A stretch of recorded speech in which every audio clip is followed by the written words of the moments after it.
दुसरा मुद्दा असा आहे की अजित पवार हे राष्ट्रवादी पक्षाचे आहेत आणि ते आज युती करून त्या ठिकाणी बीजेपी या पक्षाबरोबर युती करून ते आज सत्तेमध्ये आहे.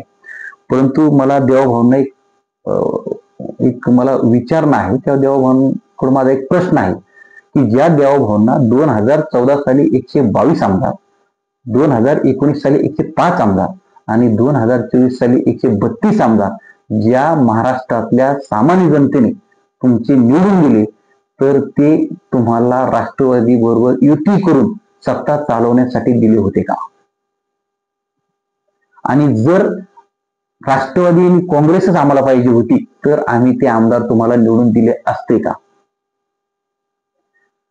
ज्या राष्ट्रवादी आणि काँग्रेसला सामान्य जनता कंटाळली होती आणि त्यांच्या समोर ज्यावेळेस बीजेपी आणि शिवसेना हा पर्याय दिसला, त्यावेळेस त्यांनी तुमचे आमदार निवडून दिलेले आहे.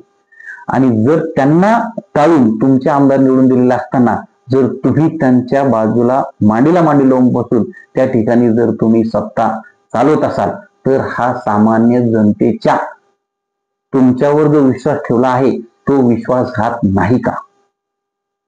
काय म्हणून सामान्य जनतेनं 2029 साली तुमच्यावर विश्वास ठेवावा?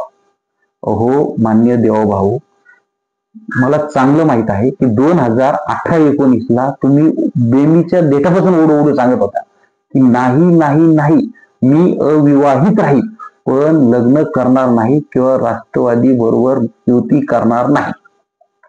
परंतु तुम्ही एक लग्न तर केलंच, ते म्हणजे माननीय एकनाथ शिंदे साहेब यांच्या बरोबर.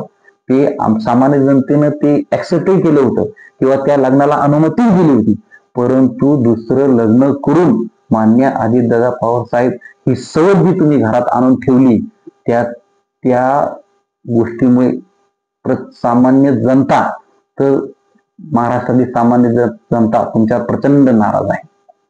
आणि हे जे काही महाराष्ट्रात जे काही चाललं, हे जे काही प्रकरण घडतायत किंवा हे जे काही भूखंड असतील, विलंबित करण्याचे प्रकार असतील, जो काही भ्रष्टाचार आहे, तर याला जो सर्वस्वी जबाबदार त्या ठिकाणी मान्य देवभाऊ तुम्हाला समजले जाते.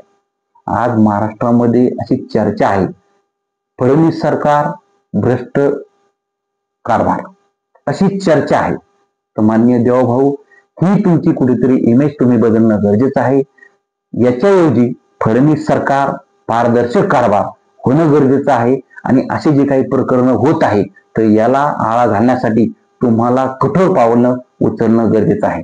जर असं झालं तरच 2029च्या निवडणुका त्या ठिकाणी तुम्हाला सोयीच्या किंवा सोप्या जाणार, अन्यथा त्या ठिकाणी तुम्हाला सामान्य जनतेला याचं उत्तर द्यावं लागेल. परत भेटूया अशाच एका नवीन व्हिडिओमध्ये. जय हिंद, जय महाराष्ट्र.